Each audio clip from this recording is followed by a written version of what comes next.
नमस्कार बंधुरा आशा करी सबाई भालो आछेन सुस्थ आछेन। बाछाई करा गल्पकथा बा संगीता अडियो बुक चैनेले नतुन एकटी पर्वे आपनादेर स्वागत जानाई। आज आपनादेर जोन्नो निये एसेछि विख्यात लेखक सैयद मुजतबा आलीर सिनियर अप्रेंटिस। गल्प ओ गल्प पाठ केमन लागलो कमेंटेर माध्यमे अवश्यई जानाबेन। यदि भालो लागे ताहले गल्पेर शेषे एकटी लाइक करते भुलबेन ना और चैनलটিকে সাবস্ক্রাইব করে আমাদের পাশে থাকবেন। তাহলে শুরু করা যাক আজকের গল্প।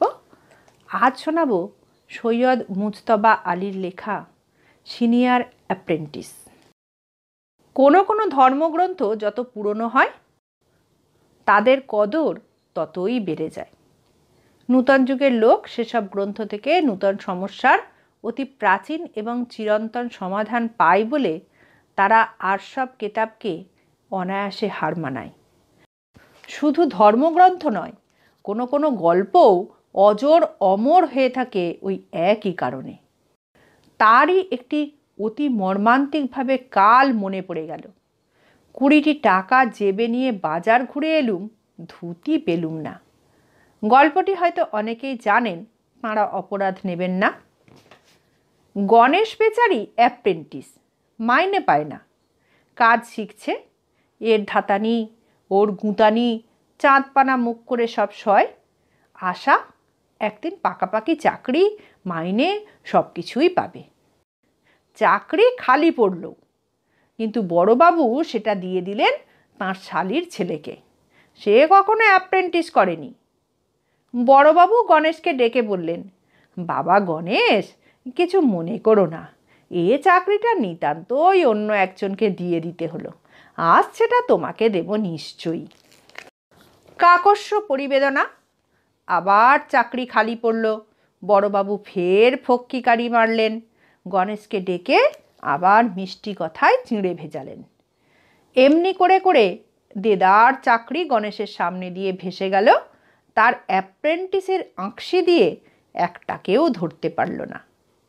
শেষের দিকে বড়বাবু আর গণেশকে ডেকে বাপুরে বাছারে বলে সান্ত্বনা মালিশ করার প্রয়োজনও বোধ করেন না।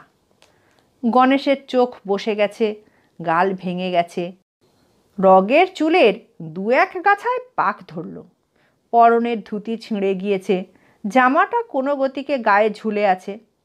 গণেশ এটুলে ওটুলে এর কাজ ওর ফাই ফরমাস করে দেয়, আর করে করে আপিসের বেবাক কাজ তার শেখা হয়ে গেল। চাকরি কিন্তু হলো না। এমন সময় বড় সাহেব একদিন বড়বাবুকে দোতলায় ডেকে বললেন, আমার একটা জরুরি রিপোর্ট লিখে আজকেরই মেল ধরতে হবে, কেউ যেন ডিস্টার্ব না করে। দরজার গোড়ায় একজন পাকা লোক বসিয়ে দাও, কাউকে যেন ঢুকতে না দেয়। দারোয়ানরা সেদিন করেছিল ধর্মঘট। বড়বাবু গণেশকে দিলেন দোরের সামনে বসিয়ে। বললেন, কিছু মনে করো না বাবা গণেশ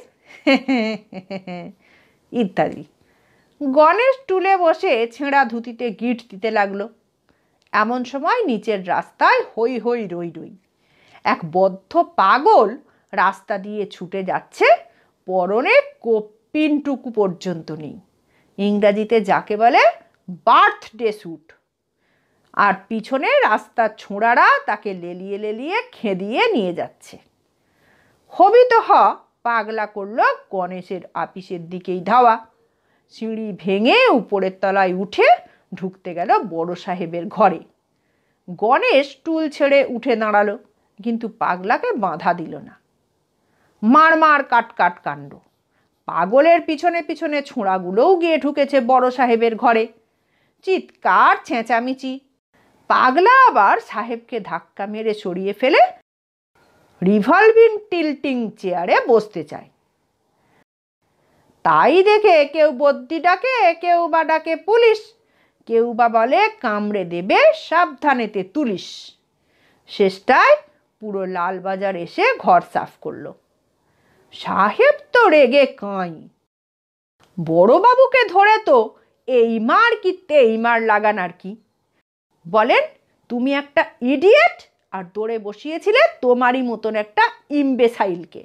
কোথায় সে, ডাকো তাকে। গণেশ এসে সামনে দাঁড়ালো। সাহেব মার মুখো হয়ে জিজ্ঞাসা করলেন, ইউ সারপ্রাইজ ইডিয়েট, পাগলকে তুমি ঠেকালে না কেন?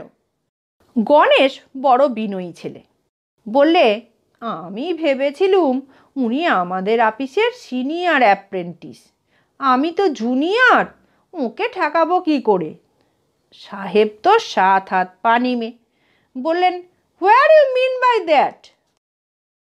গণেশ বলল, হুজুর, আমি 3 বছর ধরে এ অফিসে অ্যাপ্রেন্টিস করছি, খেতে পাইনি, পড়তে পাইনি, এই দেখুন ধুতি ছিঁড়ে ছিঁড়ে পট্টি হয়ে গিয়েছে, লজ্জা ঢাকবার উপায় নেই। তাই যখন একে দেখলুম আমাদের অফিসে ঢুকছেন একদম অবস্তর উলঙ্গ, তখন আন্দাজ করলুম ইনি নিশ্চয়ই এ অফিসের সিনিয়র অ্যাপ্রেন্টিস, তা না হলে তাঁর এ অবস্থা হবে কেন? এখানে অ্যাপ্রেন্টিসই করে করে সম্পূর্ণ বিবস্ত্র হয়ে সিনিয়র অ্যাপ্রেন্টিস হয়েছেন। শেষ হলো আজকের গল্প। পরবর্তী গল্প নিয়ে খুব শিগগির ফিরে আসবো। ততক্ষণ সবাই ভালো থাকবেন, সুস্থ থাকবেন, আনন্দে থাকবেন। নমস্কার।